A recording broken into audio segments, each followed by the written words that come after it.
Now, as much as people today speak of Jesus, there was a time when the Synagogue of Satan didn't want anybody to know that this Jesus even existed.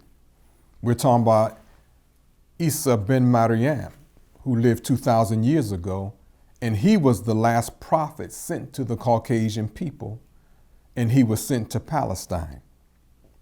Now, it was more than 100 years after this Jesus died that gospels or writings about his life began to circulate 100 years later.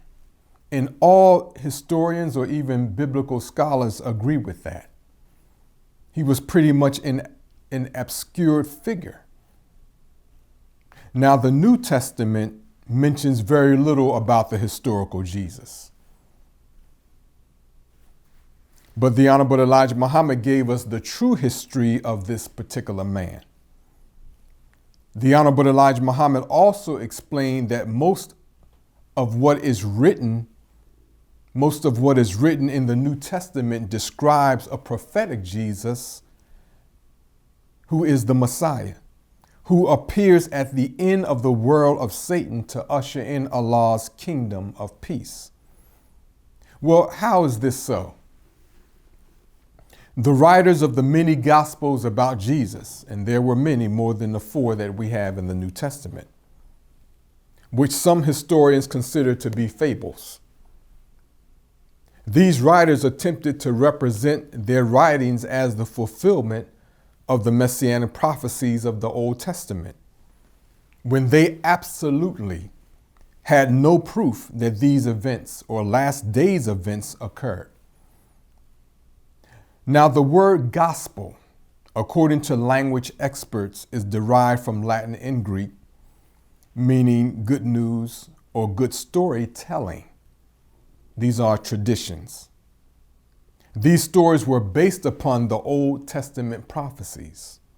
Now, we have to keep that point in mind. When you have the New Testament is not an entity of its own, just like the Holy Quran is not an entity of its own separated from what Allah revealed to Moses.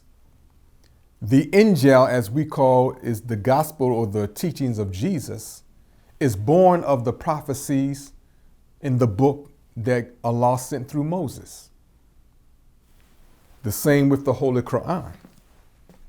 It's a common line between all 3 writings. But it begins with the Messianic prophecies revealed through Moses. Keep that point in mind. Now, the Synagogue of Satan knitted some of these gospels together to form the foundation of the New Testament, which is at the foundation of its fabricated religion, Christianity, which has its roots in Europe and not in Palestine, where Jesus lived, worked, and died. And all historians know this. And there's a whole history to how it got into Europe, but we won't cover that here. Now, the New Testament writers attempted to make it appear as if the Jesus described in the Gospels fulfilled the Messianic prophecies in the Old Testament. So in the Gospels, we find Jesus's repetitive use of the phrases, "Is it not written?" One phrase. And the other phrase, "The scriptures must be fulfilled." These phrases are a few of the many allusions that saturate the New Testament, especially the Gospels. Now, what is an allusion? That's an important question so we can know what we're looking at when we look at the New Testament. All of it, but specifically the 4 Gospels, Matthew, Mark, Luke, and John. Now, an allusion is a passing or casual reference or an incidental mention of something, either directly or by implication. It is the act of alluding to something without saying it directly. So we have many allusions in the New Testament alluding to the Messianic prophecies, but not giving us specifically and directly how this man of 2,000 years ago fulfilled those prophecies. So conceptually, an allusion is not necessarily a bad thing. However, in the hands of the Synagogue of Satan, allusions have afforded these demonic families an opportunity to fill in the blanks or invent this missing content by contriving theologies first, and then educating its clergy to represent these theologies to the world. In other words, Christianity at best is dressed up allusions meant to deceive the original people that something that did not occur has occurred.